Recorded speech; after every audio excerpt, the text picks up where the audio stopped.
Các anh em con trai sao? Bây giờ em muốn này khác đâu. Có nào? Ghép rồi. Em chơi tặng.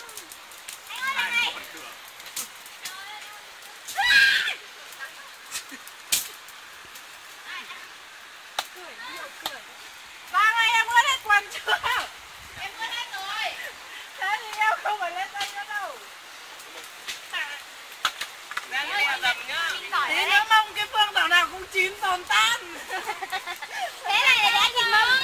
Chị ơi, này đã thịt mông với thịt mông hay là thịt ba chỉ? Đi cái móng này đây mà cào ít thôi. Đi. Phương ơi, thấy có ai ăn được con này không? Đây rồi, sao bây giờ đây? Ôi, em vừa rửa tay để em ngọt cho.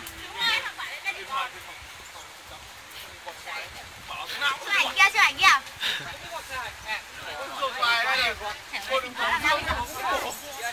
Tất nhiên là vào rồi. Phương ơi. Ta là Thánh Nữ đây. Em mà kéo đồ ăn thì xiên linh này quen này. Anh biết Thánh Nữ là như nào? Anh đưa cho em nào. Tí nữa mà thiếu đồ ăn là xuyên cô Linh vào cái que này nữa.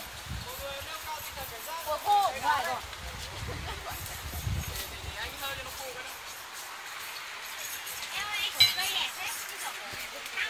Em có nhiều cái cây đẹp hơn cơ. Em đây là đúng không? Từ nhiều từ hay rồi. Anh chưa xiên được là. Tuy nhiên mình bị hại. Anh liên quan. Em phải xiên anh nào rồi. Chơi luôn. Em ơi, người anh hôi đó thì anh hôi đó như em ăn. Ôi, Quân ơi, đồ ăn xong đâu biết đâu. Rồi, cái này ăn vào rồi, vào đâu là được đấy. Đây, đi đi, vào đây này. Đây là Anh không giải gái thì muốn thế đâu. Anh cái gì đúng không? Anh cái gì? Anh cái bảo này. Anh cái gì? Anh kèm vào một tuổi em này không? Em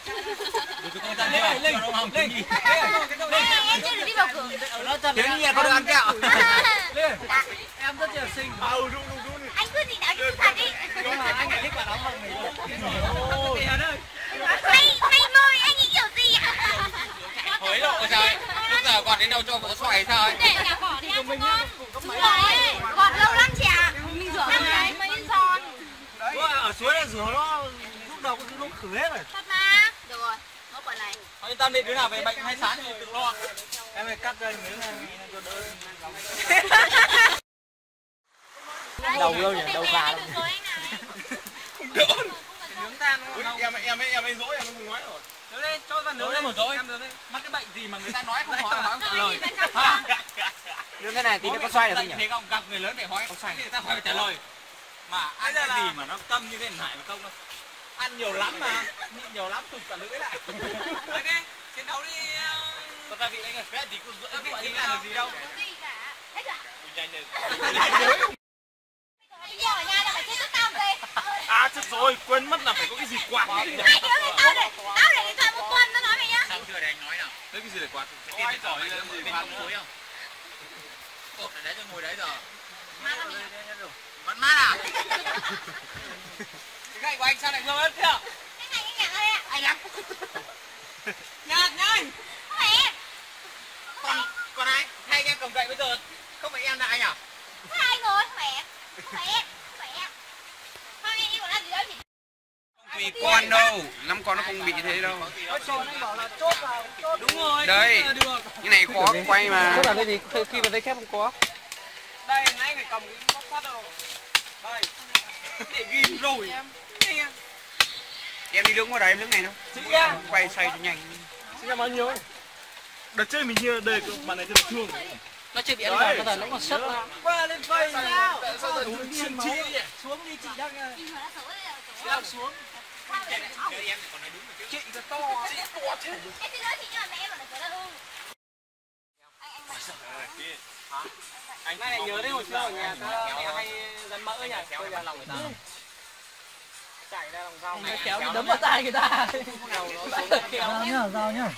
Con dao xinh đẹp của mình mà. Đấy dần như kia cho đồng chí. Có lẽ nào. Nếu mà gì mà cái đầu kia Chưa xong. chín mà cái đầu kia là cháy hết rồi. Em nhảy nhá. Nhảy từ đầu cơ. Sang của em. Bệnh viện thì sao 300 thì gần đừng nước vào đây Nhau rồi. mấy ông Việt Nam đó là Tí nữa là cả pháo hoa cả đêm này. mấy người nước ngoài đánh nhau sòng phẳng lúc nào cũng đấm bốc Đấm nhở? chỉ một xã một phát rồi chỉ nhất luôn Chứ thằng gậy thằng tay không đây không thì công bằng. đúng là đúng gọi là Việt Nam mình hay cầm dao đường bệnh viện đó gần được bao đấy một cái cây nứa kia vậy. Đó. Hiếu. Hiếu đúng không? Hiếu. Hôm qua nhắn tin nào anh là còi đúng không? à đúng rồi nhắn tin cho anh nữa mà Đó là em à thế nào anh điện cho nó Quần có kiểu Làm gì được Tommy? được Tommy đã sang Mỗi người cầm một cái bánh mì đi nướng đi. Em muốn 2 cái không? Em muốn 2 cái con kia đồ ăn tham. Rẻ. Cái nhà linh hiền thật. Đồ tham lam. nhiệm vụ à, mỗi người cầm 3 cái bánh mì nướng nhá. Cái lúc nướng bánh mì rồi ta tắt ta đến nướng không thiệt. Này, mỗi người một cái không tranh nhau. Tí được cái rất hiền nhá. báo mọi người tin vui em ơi, em trai.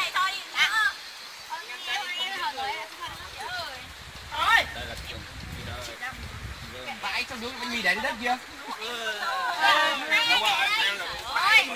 Ta chỉ cần quay 11. Cái đấy chỉ có Linh thôi mới để. gầy cao cao gầy mông mố Để cao cao nhìn lên trong lòng anh ạ. Anh ơi.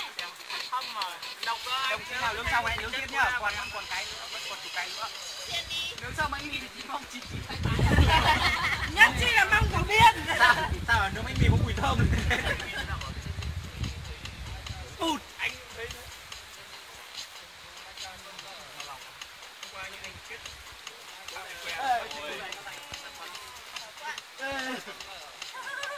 nước mắt đã ra rồi.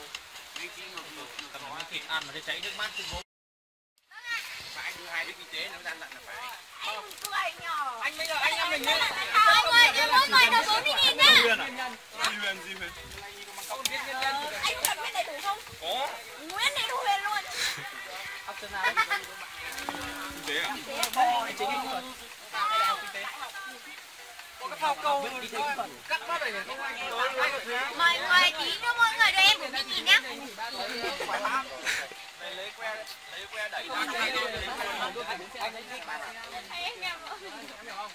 đây là đi thôi đưa đây xe luôn tiền luôn.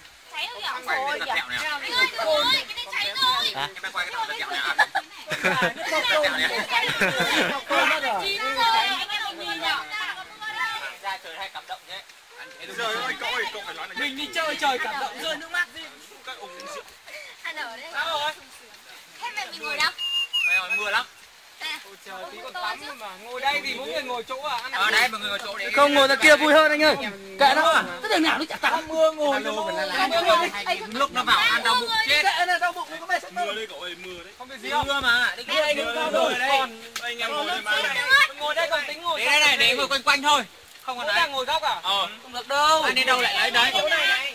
Một con gà này mà mỗi người lấy một tảng thế này. Không rồi, em cầm cả tay rồi. Con ạ, cái này mình sẽ cầm vào, cầm một lần là hết. Bây giờ bố ra cầm một lượt thôi, cầm xong mọi người được ăn. Mỗi người thằng xung quanh một. Không ngồi ra ngoài đây này. Tôi quay tròn nó cũng vui hơn là ngồi đây nhìn tí. Cái chỗ này vừa khoái bởi ấy. Ra ngoài kia. Cái kia sân đấy là trời. Tắm luôn mà. Ai nhìn thấy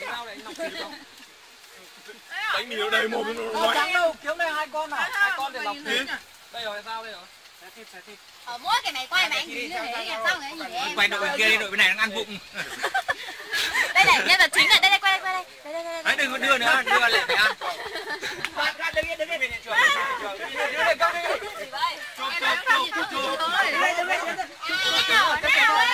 Cái gì đấy?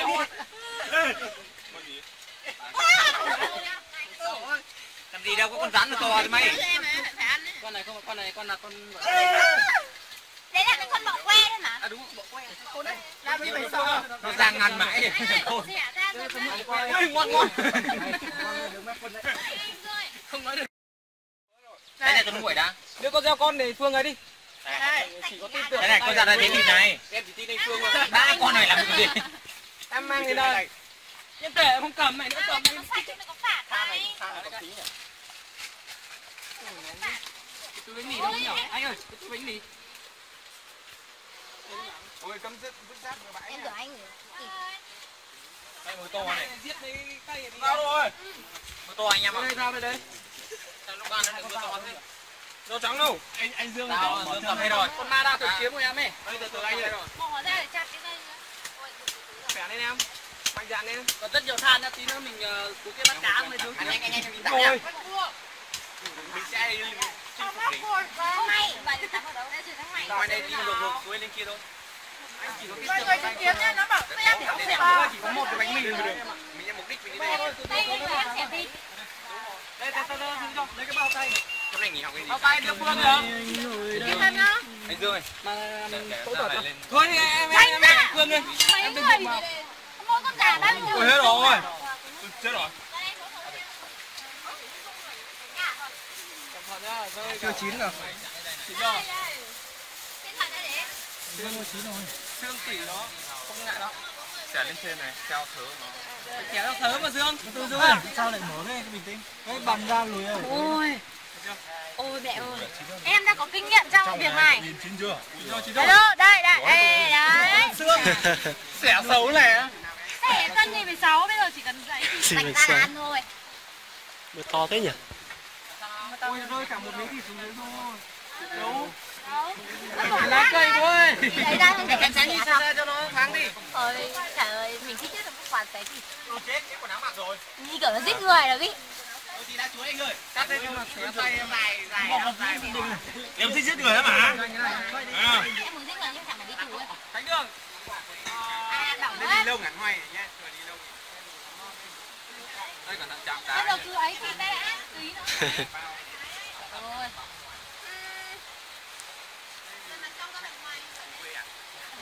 Trong này chưa chín này. Tí quay trước. Ủa trời ơi. Anh ơi, lấy cái cục này. À mẹ ơi. Bỏng. Đấy là cái cục này này. Cái người bỏng lắm. Đi bố mẹ em làm gì? Mẹ em làm ruộng ạ. Đừng đừng xẻ đấy ra. Xẻ thịt không á? Đây xẻ mua thịt không thôi. Anh không có kinh nghiệm, anh phải hỏi em. Em là có kinh nghiệm trong việc xẻ gà. Ngon chưa? Đấy, với em làm cái nhà em phải làm mẫu ruộng ấy chứ. Chưa phải đi tới bao giờ. Sâu Đưa để dao lên sắc này. Không phải là cả ba chị em nhà em gì. Em bảo nhà em nhiều quá đó mẹ anh thuê ấy. Nhìn xuống. Hay là đi nhờ cái xe lấy ra đó. các bà ấy khuấn xong rồi lấy lại. Để cái lật lên. Đổ lên. Biết làm nhanh. Gối lên. Ôi mẹ ơi, bảo Chỗ cân trên cánh này, khi mình sọc que rồi tôi cắt cái cánh ra. ngón tay đỏ hơn hẳn này.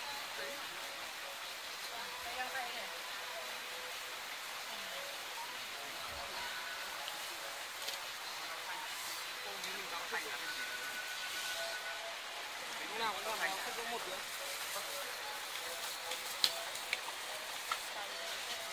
Sáng ngủ thì tự động dậy được nhưng mà trưa ngủ thì rất là khó dậy. Em cũng em trai ạ. Em một con gái nữa. Trên này gái ạ. Lấy hẳn cánh này. Gái em sinh năm 3 thì bé. Này cái con đường nó tụt này. Xin em. Nó đang xẻo nó tụt luôn này Dương Phương ơi. Tụt đâu? Cái đất kia lấy vợ thịt lên. Em chẳng phải. Giờ lấy hai bên. Có hả? Bát được không? Như vậy kiếm nhanh mạch ra đâu không nhìn kiểu. À mẹ ơi. Cắt ngắn Dương ơi. Anh Dương ơi. Vâng sao? Xé anh.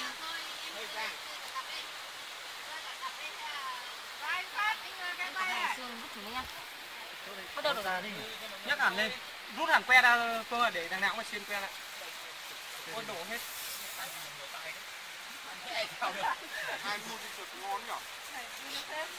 Của phát được cái thằng nào cũng nào trên mạng ông cho tay vào cái vũng ấy đồ sôi dị. Không phải đâu anh ạ. Anh biết.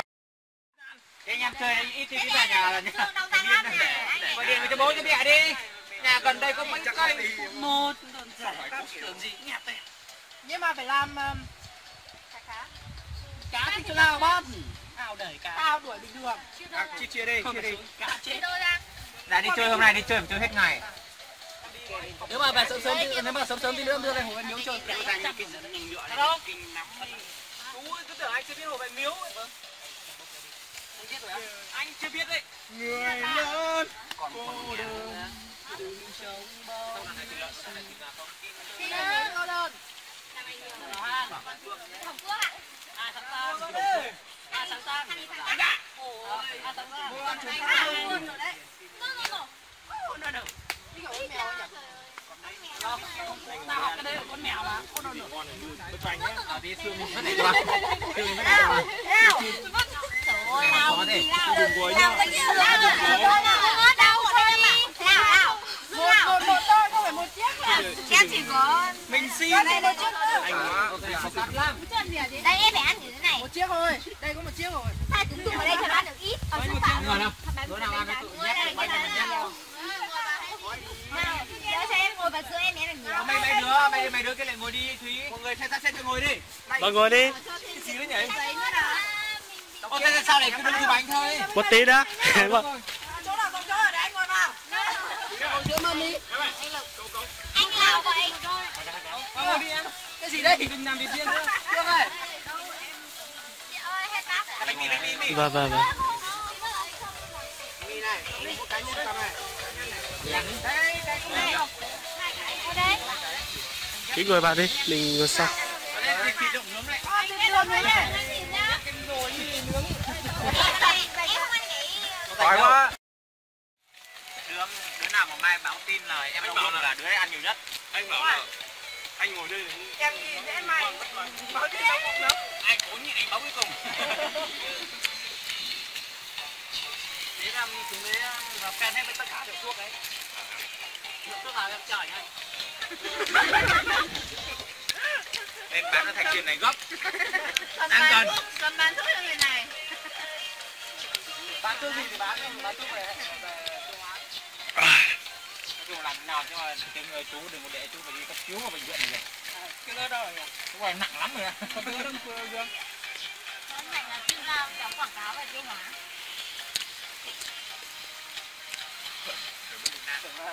Nó quảng cáo ấy. Đau bụng là con thuốc. Linh nha còn tin có một quảng cáo.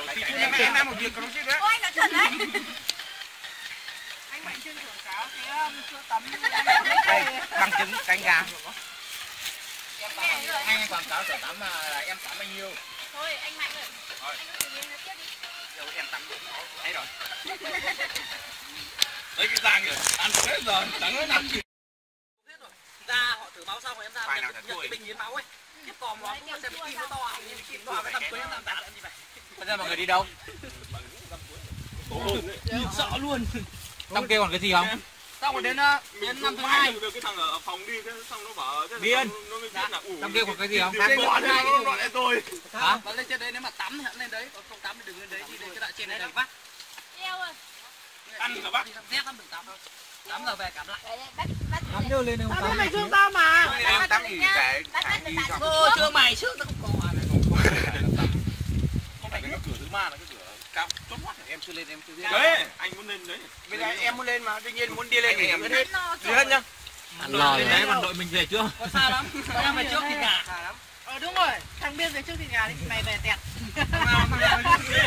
Nhưng mà nó cầm Nhưng mà chị ơi, làm đi cùng ơi. Chị biết nhà chưa? anh biết rồi. Biết nhà rồi. Anh biết rồi. Nhà thằng này á. Thế thì anh cứ về đi. Anh cứ đâu. Nhà thằng này chỉ có ngủ qua đêm nhà nó, tại sao không biết?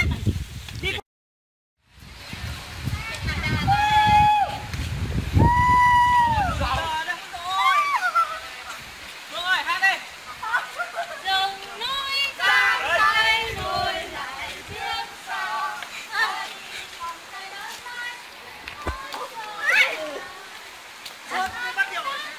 Cao thế là hát được.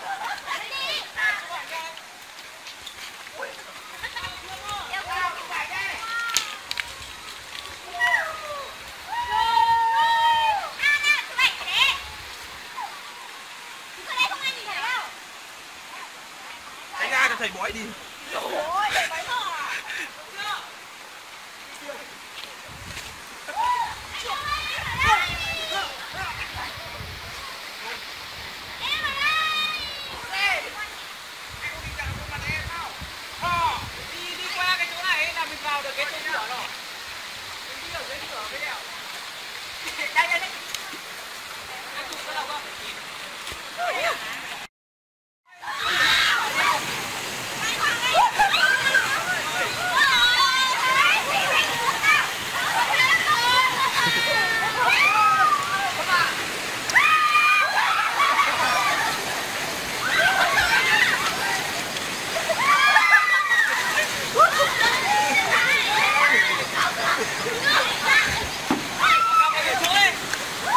Có cây này.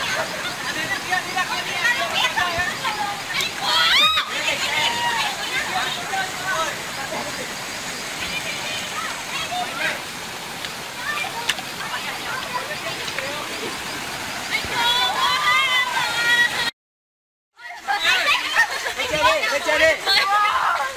Ngồi như này là biết rồi ấy.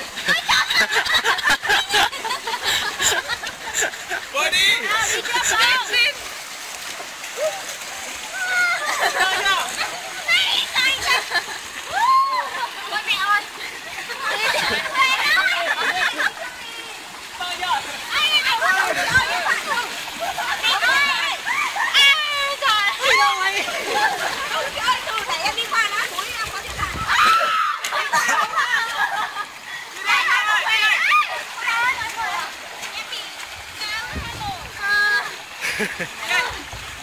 Tìm con quẹt của anh ơi, tìm con quẹt của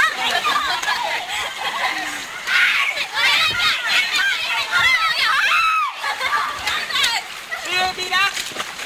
Mà ta luôn có hết rồi. Nào ướt rồi đi thôi. Anh chơi quẩy à? Từ từ đây nhé.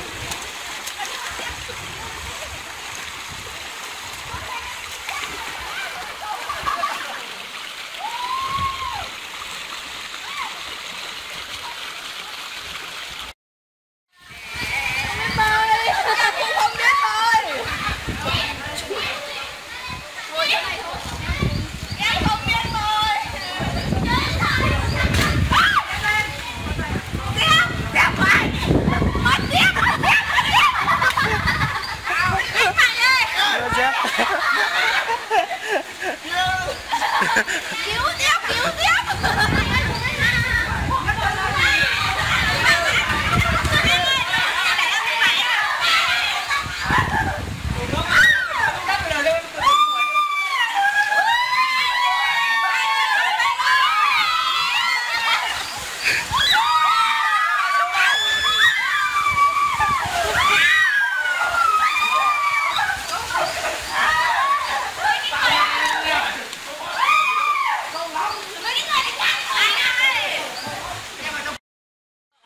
Anh không hả? Anh đưa anh.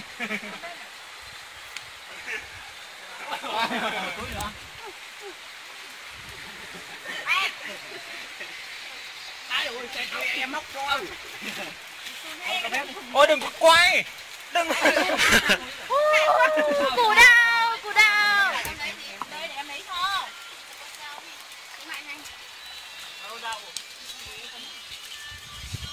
Nói em chiều tôi mà thôi vậy mà giờ đây em quay lưng cô đơn chiều. Về rồi, tay sạch rồi, quạt cho Linh. Ôi, mong em bốc quay ra. Để người ăn luôn rửa thôi nhá. Cái mông em bốc quay. Quay về Ăn cơm với khói bè đàn lửa đập đầu. Khói bè đàn ăn cơm thịt chó. Biết đây, mày gọi bố mày thịt chó đi. chó là tao hôm qua thì bọn nó trộm rồi. Thịt gà, anh gọi